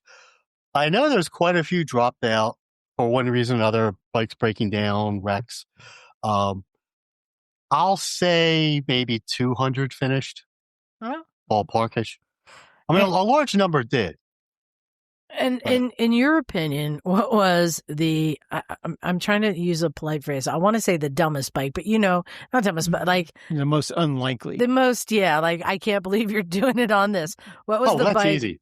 Yeah. So that was initially it was my friend Dylan on the 49 Cushman. Because I was walking through, we were spread out in probably half a dozen or more hotels in Seaside where the start was. So I was out looking for something to eat for dinner because I was busy planning my routes. And I walked through a parking lot and I just saw this really nice looking Cushman scooter. Actually, I didn't know what it was. It was an old box, So I walked up to it and, Cushman. And I saw the data plate instead of 49. And I just laughed hysterically. I said, I've got to look for this at the hotels every night because there's no way this thing's going to make it to the first checkpoint, let alone finish. Then, I was talking to a couple people and we're all laughing at it. And then all of a sudden I look up and somebody's calling my name. And it turns out to be somebody I knew from one of the Iron Butt rallies, and he got into the 17 IBR. He put down he was going to ride like a 75 Goldwing. So they said, oh yeah, this will be fun. This that old, almost 50-year-old motorcycle at the time, that won't finish. Well, that was probably the most reliable machine in the field because the man's a genius. So as far mechanically. So when I saw that he was riding the Cushman, I'm like, okay, it's probably the most sound machine there, but still, it is so underpowered. But he also had a 6-gallon fuel tank hidden under the bodywork. Oh, wow! You would have never a lot known of fuel. it was. And at his partner, she was on. I don't know what it was. I'm guessing like a small monkey bike or ADV something, and she had an auxiliary fuel tank on it. And literally he had put a mount on top of the aux tank for a, half-gallon Yeti jug. That's the nature of the work that this man does. So I saw that and I'm like, oh, he'll probably finish as long as, something structurally doesn't come apart on this or he just runs out of time. But he was one of the last ones in at every checkpoint, but I think he finished in the top 10 overall. Wow. sweet. Awesome. Maybe Scotty should ride the Amigo. I don't think the Amigo would count. What? I don't think it would qualify. Why? It's not a scooter. But It's if a the other ones motorbike. Well, if they're could. doing monkey bikes and things like that. It doesn't have a step-through design. Do you remember, Liza, we talked a while Pressed steel back? frame? But the monkey about bike the- does? No, the monkey bike does not have a step-through design. It's the T-bone design. Passport would. Yeah, The monkey bike is a frame, like a motorcycle frame. Yeah, and I forget how Underbone. they get in. I don't know if it's the size of the engine or the size of the wheels or something. I don't know what the requirements are now, but I remember it used to be you had to have, I think, 3 out of 5 Okay. characteristics. So like wheel and wheels are 12 inches or transmission smaller, and- unit design of engine and transmission, step-through design, a leg shield, Okay, that makes sense. something else like that. It's like all these little characteristics that are typical of a scooter, Like but engine not on a every Supra. scooter has them but most do. Right. All right. So, Chris, was there any point where you were ready to tap out?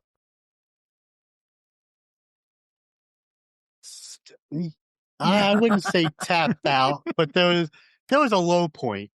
And it was just Bagels night. Yep, I know what you mean. I know that point. Yeah, and it's just you get the same way in any long distance multi-day event. So it's not unique to the Scooter Cannonball.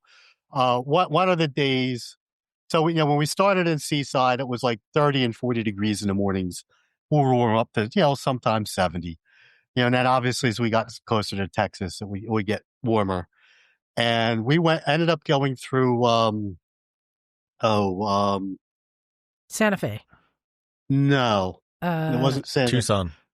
No, where the aliens are in Roswell. Thank you. New Mexico. So basically, coming up to Roswell, there was a recently tarred and chipped road. So, and I don't do off road to begin with, let alone on a scooter, even though it's got a 14 and a 15-inch wheel. It's a motorcycle with a step through design. Let's face it, with the X-Max. But so I'm kind of all over and I'm fighting this thing and I get into Roswell and it's just bumper to bumper traffic. I'm miserable. It's hot. And I'm just thinking to myself, I can't wait to get to the hotel tonight because I'm done. And I still had 2 hours to go. And, that was my low point. But then what changed, and well, not really for the better, but, I got a call that, there's 4 of us that kind of traveled out together. They took the truck and a trailer with all 4 scooters, including mine, out to Oregon. And then they basically ran, checkpoint to checkpoint. One of the guys went down. So, and I was 45 minutes outside of Roswell. So I had to turn around, go back. They needed my help to load his scooter up onto the trailer. And, spent an hour there. He was okay, but sore. Turned out he had a couple broken ribs. And then, of course, I got to turn on and go back through the traffic. Not this time I found my way around the traffic. But it was, like I said, that was kind of the low point where it was the heat, the traffic. Now I've got a friend of mine that's hurt that was, he was okay as far as he was up and walking and not in the hospital. So that was the low point. And that was, I don't remember what day it is. It's kind of a blur. And then, of course, to top it all off, I had to do two tire changes that night, because I was told that this rear tire, the stock rear tire would last the entire Scooter Cannonball. Nope. It made it 3,000 miles. Yep. So I fortunately had a spare set of tires with me because I was more worried about blowing a sidewall out or picking a nail up. Wait, you were carrying them with you, or was there a chase? They were in our truck. Oh, okay. Chase truck. So the night before, we got 2 tires mounted. Somebody had a Rabaconda, so we, from one of the scooter clubs out of DC. But the second night, we didn't have that. So I had to manually do 2 tires on scooters that night after I got done all that. Oh. And that just made for an extra long day. The good thing is, even though it had been 40 years since I've done a tire by hand, I remembered it, and it came back right away. But that was the low point. So I wouldn't say I was ever ready to throw it in because I've been through this before. I said, I've ridden a Hookay, I've ridden, 4.5 IBRs. So I figured, to me, it's, I expect it. And it's like a good night's sleep usually cures most ills. So, were you hoping the aliens would just abduct you right there in Roswell during your trials and tribulations? Just beam me up to the hotel. Basically, yes. That would have been nice. If they could have transported me to the end, I would have been very welcome. They could have done almost anything to me for that. Almost. So I'm curious about your bike. What kind of setup do you do? Because I know as an iron better, talking to you and Wendy before, y'all do all these little trickery things to make it comfortable and have all the things. So what do you do on a scooter? Because there's not a lot of things you can attach or modify. Well, so I did most of what I do on my rally bikes. So if you look at, the other advantage of having that picture of it, you can see most of the bike there. So if you look at the back of it, you'll see a 3.5 gallon auxiliary fuel tank. Okay. So I had about a 400-mile range. So I was getting gas once a day, plus at the end of the day. You can kind of see. So I put a tail rack on it, so I had a place to mount the auxiliary fuel tank. You can actually see I've actually got crash bars on it and highway pegs. Mm-hmm. I put I rode the stock seat, and I rode down to Annapolis to have breakfast with my friends one day, and I realized the stock seat just wasn't going to work. So Yamaha makes a comfort seat for that bike. So I actually, the only place you could get it was outside they don't sell them in the US anymore. So I had to order one from the UK. So I changed out the seat. Like I said, I've got the highway pegs on it. You should have brought it to Corbin. Well, the problem is that's on the other side of the country. We actually had somebody, so one of the people that wrote it is a name that you might recognize, Lisa Landry from the Ibex Rally. Mm-hmm. She actually, I don't know if she got in touch with them or she became aware that Corbin would have made a seat for us. We just had to find somebody that would be able to get their scooter out there. We couldn't find anybody that would do that. What I found out later when I was looking at some of the other bikes in the park, because there was 100, there was 100 in our class, but I probably counted 25 or 30 X-Maxes. Russell Daylong is a seat that most long distance riders go to. Russell makes a seat for that bike. So had I known, I would have spent the $1,200 and bought one. It's not cheap. That's another mini bike. Basically, yes. But so I added the comfort seat. What you really can't see on that now is the I had a GPS. I wired in a GPS mount, a quad lock phone mount, wireless phone mount. I had a RAM mount for my Insta360 camera that I won from you guys. Yay! Nice. So I did use that. Now I just have to figure out what to do with the video. Oh, that's great. I have, you can kind of see the orange thing on the handlebars. That's my spot 3 tracker. And then I also put a Atlas throttle lock on it. Oh, nice. So I pretty much had everything. Oh, and then you can kind of see just in front of the fuel tank is a 1 gallon Yeti jug.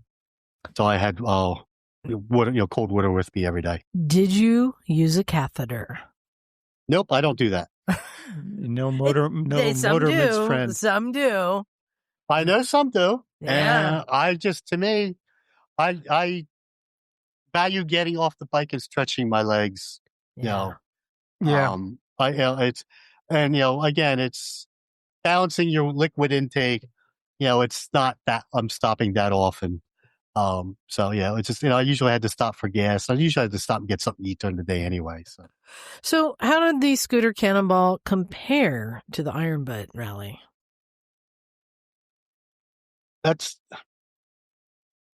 It does, but it doesn't. So, so for the Iron Butt Rally, if you're truly competing, trying to win, you're doing 1,000 miles a day. So twice the mileage. Granted, on a much faster, much more capable machine. So, during the IBR, I would basically be on my bike 20 hours a day, covering, 900 to 1,100 miles a day. That's my typical IBR ride. And that could be a large part of it off, on smaller roads, but a fair amount on highways. The scooter Cannonball, the amount of time we spent on interstates was minimal.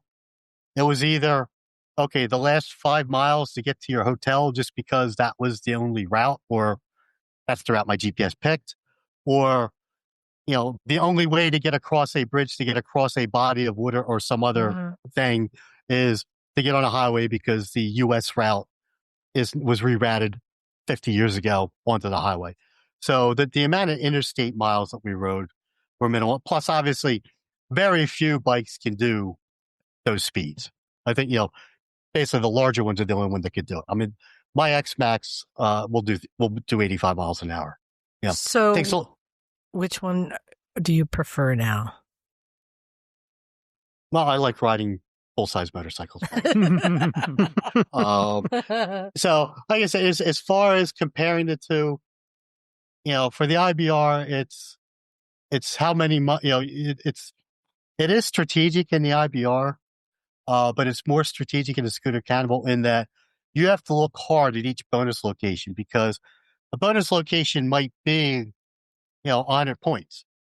But if it's going to take you an extra 2 hours to get to it, get back, the amount of time you've spent going there, you've lost more points than you've gained. And that's something that most of us from the IBR side didn't fully comprehend until a couple of days into it. So I got to the point where the last, 7 days, except every day but the very last day, I stopped doing the bonuses because it wasn't worth my time. And again, so I'm speed limited, during, on twisties, the X Max is a heavier bike, so I can't maintain the same speed that a lighter bike can do. Plus, I'm not really a twisties rider to begin with. But once we got down into New Mexico and Texas, I'm sitting there with a throttle crank the whole way. If I'm not doing 80 miles an hour, it's because I've got a headwind or I'm going slightly uphill. So there I can make up some of that time. So it's knowing how to play the game, play the strategy. Would you recommend the scooter Cannonball to somebody who wants to have an adventure, but they're not quite ready for the Iron Butt Rally, which is a lot bigger deal, right? Yes, I'd recommend it to almost anybody. If somebody can spend 12 to 14 hours sitting on a motorcycle or sitting on a two-wheeled vehicle, I would say do it because the scenery was incredible. Like I said, Hell's Canyon was unbelievable. And yes, I lost a lot of points by going there, but the views more than made up for it. And there's lots of other areas where I'm winding my way down, up to the top of a canyon and then down into the other side of it. And just the views were incredible. The roads were incredible. I would highly recommend, it's one of the best ways to see the country and see, the away from civilization, I'll put it, or away from the big cities, part of the country. Nice. So we've got some emails to get to. So I have one more question for you. Sure. Are you going to keep the scooter? Look at Bagel's looking at yeah. Rob, I'm leaning Did we convert another one? I'm leaning towards no at the moment, only because there's nothing that the scooter can do that I don't have another motorcycle that can do the same thing. So I've got my two Sportsters. One of them set up for, long distance riding but has a dead engine. But my other Sportster, my Heritage Softail, they're fine for putting around, for running around town, running around locally. That's what I'm used to. And, so I don't know that there's a place for the scooter. I'd rather sell it and get something else that I would probably use more. Because I'd be afraid it would just sit and I wouldn't ride it. All right. So then if there's any listeners who are intrigued and may want to try this next year, do you have a scooter for sale that's already set up? I will shortly. There you go. I literally just got home yesterday. So there you go. So reach out to us, motorcyclesandmisfits.com. Congratulations, man. Well done. Thank you. Yeah, and one last question. Will you be at VMD? I'm on the fence. I want to go. I really want to go. It's just getting away from work is going to be difficult. That's the main reason. Because I was just out for 2 weeks, and it's tough to get out right now. But I'm on the fence. I might show up, surprise everybody. But I'm literally, I'd say it's 50-50 right now. Well, you know where to find us. Yes, I do. And I think last time you just threw a tent up right outside my trailer, right? Yeah, we squeeze them in. People show up and we just squeeze them in. Yeah, and actually, Mike Williams, who's also a listener, joined us, and he threw a tent out right next to mine. So, yep. And I think wasn't Stephanie there for a bit too. Yeah, Steph was there, but she didn't stay. She stayed in a hotel. Yeah. She and her husband stayed in a hotel. Well, thank you so much for coming on and sharing with us. And we're talking about the Iron Butt Rally and the scooter Cannonball. So to be fully fair, we've got Wendy coming on next week to talk about the Iron Butt Rally. Now, I'm not saying anything. Chris, you probably know a little bit more about what happened to her on the rally. Don't say anything. I don't know all the details because I was neck deep, but something happened. Let's just say I just started laughing hysterically when I saw that she was. I didn't know she was entering, and her choice of rides. So yes, we're gonna get deep into that next week. Have you talked about who won the Iron Butt Rally? No, we'll get to that next week. But do you know who won the scooter Cannonball? Off the top of my head, no. And I can't get into the app right now to see. Well, let's just say congratulations to the winner of the scooter Cannonball. And and if anyone's interested, it sounds like a really fun time. I know, Bagel, there's still that scooter Cannonball like movie that you guys made years ago, right? That people can check out. It's called It's Not a Race. There you go. It's not a race. Sounds familiar. It sounds familiar. Well, thank you very much, Chris. You're welcome to stay with us if you want. We just got a couple of emails to read. And speaking of VMD, Johnny, what do you got there? All right. This is from Kyle Lehman. Hey, Kyle. Dear Wigwags, I am preparing for the long trip to AMA Vintage Days from Allentown, Pennsylvania this year. I'm debating on getting a cheaper e-bike instead of a pit bike. I will have a Jackery battery with me. Do you think an e-bike will hold up in VMD? Yes-ish. Well, so the one year that Phil brought all the zeros and I was riding the zero round, I never got over 30 miles an hour, so I wasn't losing with I didn't have the what do you call the efficiency, loss of efficiency from trying to defeat wind, and it lasted the whole weekend. So possibly.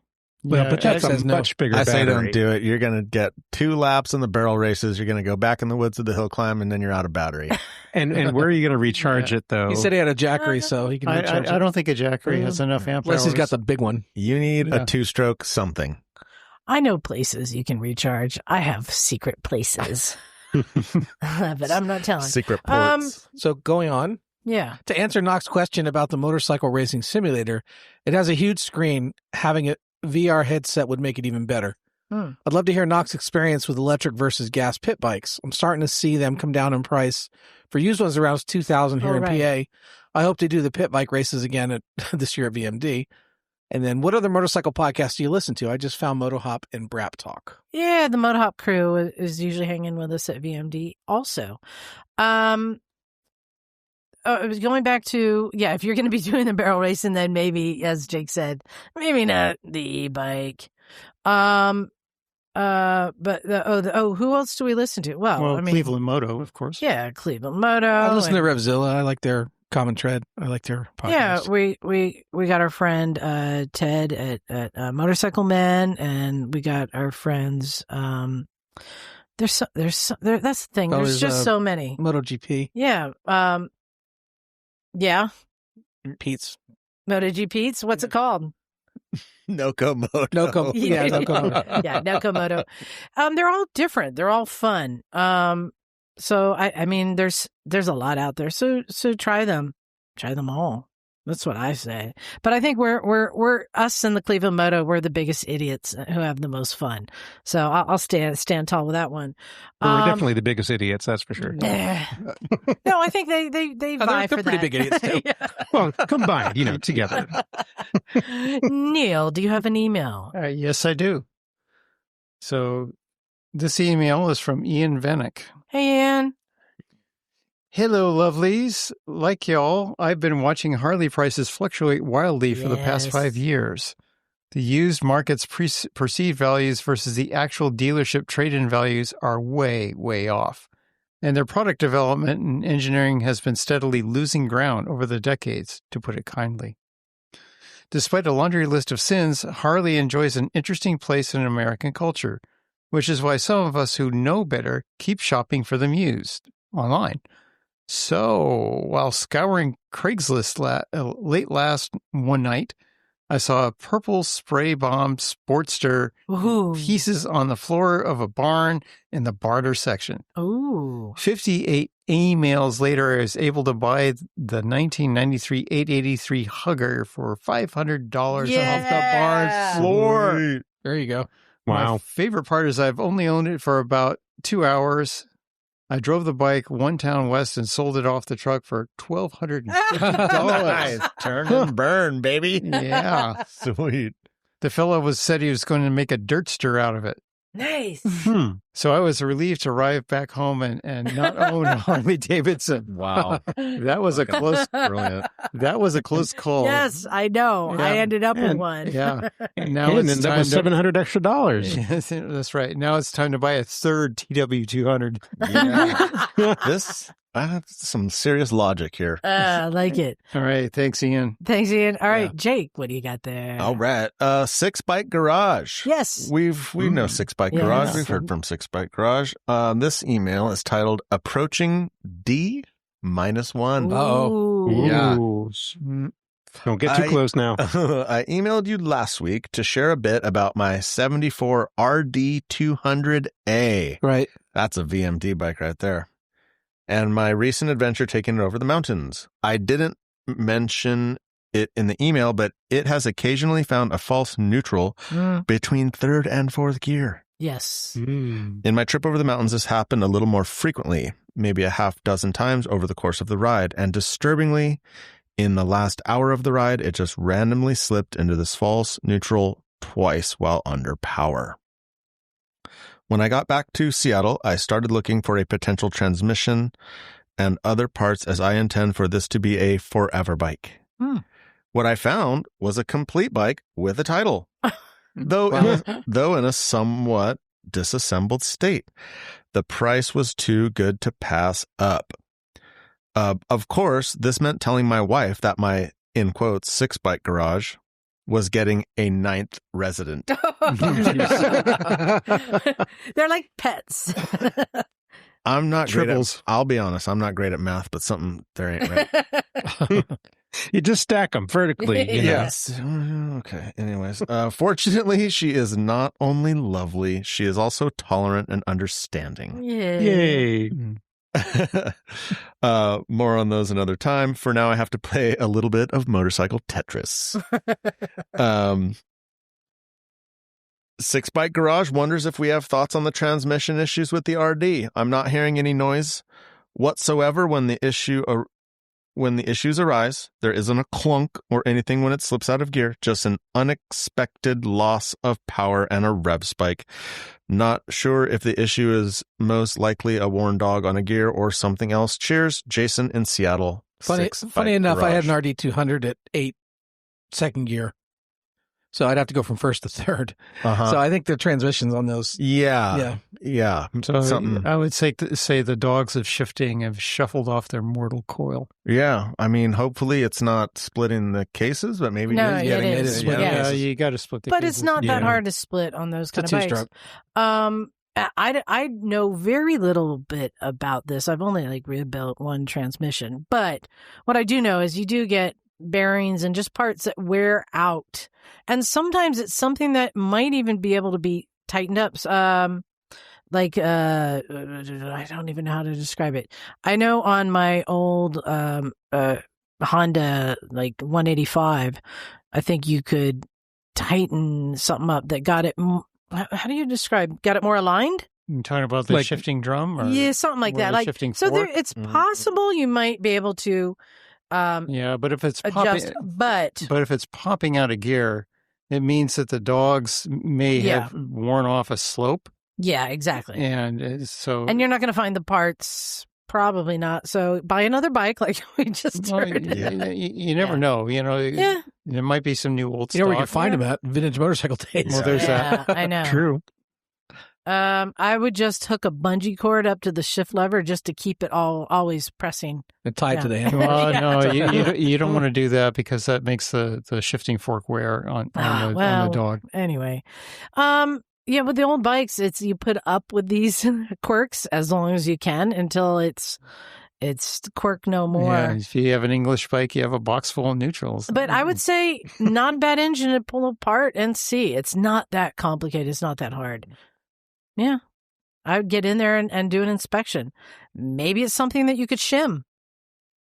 No, not if No? the teeth are worn off. Yeah, Well, that's like well, worn parts, right? Like gear gotta inspect selector, Yeah. sprag, something. Yeah, but so he's got the right approach. He found a parts bike Yeah. and just You could swap the whole motor or just swap the gear cluster. You know, stick an X-Max engine in it. There you go. Exactly. All right. Bagel, you have one more. Are you giving it to Steph or are you reading it? I'll give it to Steph here. All right, Steph, finish us out. I'll read it. This one is a show idea. Hey, Misfits. Idea for an episode. Talk about the newer retro-looking bikes and how good they are. Do they still have some of the same feel as the old bikes while providing better handling, fuel injection, and ABS? I'm drawn to the Kawasaki Z900RS, the newer Bonnevilles, the Yamaha SCR 900, etc.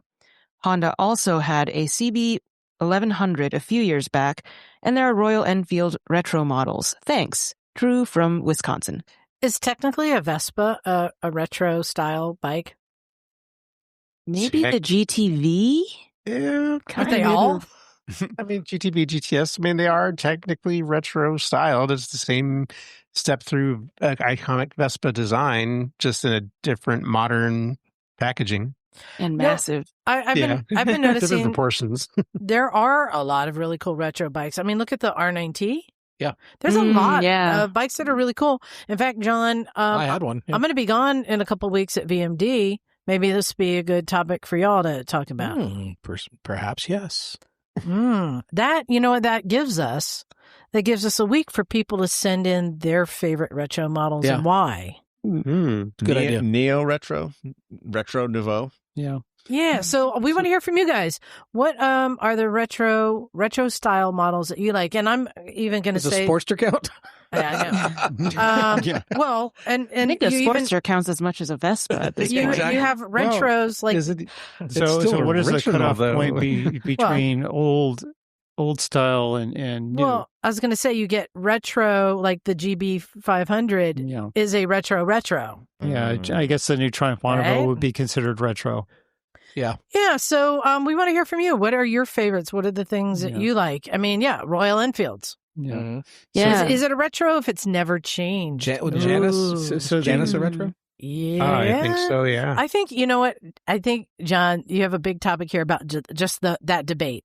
If a retro's never changed, if a bike has never changed, is it a retro? Is it retro? Yeah. I mean, is the XR650 a retro? Is the Sportster a retro? It's just Honda right. Super Cub. You better write all that down, retro? John. It's just analog. I think you've got a good grounds for good debate. And thank you very much for sending in that suggestion. Yeah, that gives us a good thing for people to send us emails and for you to talk about in a couple weeks. Yeah. But I'm looking around at the models here and I'm like, is that the Z? That's the one they were talking about. That's the 900. Z900. Yeah, Z900. Cool bike. Is that the Eddie Lawson replica? Yeah, that's that year. Yeah, but even the Papeo SS that I rode, that's a retro. Wouldn't you say, Jake? Is that a retro style? Retro mini bike? I wouldn't call it a retro. It does. Well, so because it has those two big bug eyes, I would say the styling, but what I thought of is like, you're talking about like the Z900 or what is it? Cali's got the WR. Well, 650 now 800. Those are throwbacks. Right. Yeah. Right. I do love that the Papeo has that. Okay, let's have this conversation in a couple weeks. Yeah. Well, and since I won't be here, the one I want to say, and I have said this before, the one that I am waiting to come back in retro styling is the GPZ. I love the I'm surprised that hasn't GPZs. happened yet. What great styling. And there's still the Ninja models, throw in the retro. I don't know. That's my 2 cents. But then again, it's said when we refer to retro things that we're like from our adulthood. Yeah. So partially answer her question about the difference in feel between the original and a retro version of it. It's mainly going to be in the suspension and tires. The vibrations. It's all about the vibrations and the lack thereof. So thank you very much for that suggestion. We'll get to that in a couple weeks. Again, if you're coming to VMD, come find us over in the party corner. I can't believe y'all aren't coming. I'm saying that to you too, Chris and Steph and Bagel, all y'all. I wish I could. If I could, I would. Wish I could. But I will be having a fun event next weekend, though. But I'll tell you what, if you're going to VMD or any other event, you know what you need? A Motorcycles and Misfits t-shirt. Everybody should have one. How cool was it seeing all the people in Motorcycles and Misfits t-shirts yesterday? I ran into Mark who was at the rally today. Yes. Yeah. So Yeah, it was really cool. It was like you were asking me about random people, spotting me. Oh, hey, yeah, how you doing? All right. So that's always fun. Wait, what's Bagel doing next weekend? Oh, wait a minute. I'm in the middle of a plug for Motorcycles and Misfits t-shirts. Jake, tell people where they can get the one. The internet? Go to motorcyclesandmisfits.com and click on shop. I think I am down to, it might just be large, extra large, and 2XL. So the good ones. But yeah, get the new shirt. You can go to Zazzle and get a retro. There you go. Bring You it can. up. You can get like an Emma's Army one or whatever. Yeah. You'll find the links Throwback to everything at motorcyclesandmisfits.com and send your emails to Us. motorcyclesandmisfits@gmail.com. I think it's time to get out of here. Hey, Chris. Too much sunshine. Thanks for joining us, Steph. As always, lovely to see you. And everyone for listening, especially our Patreon subscribers, because you're the best. Thank you so much for keeping us going. Time to get out of here. Thanks, everyone. This is Liza. Stumpy John. It's Neal. Jake 2.0. Bagel. Steph. And we are out of here. Cool.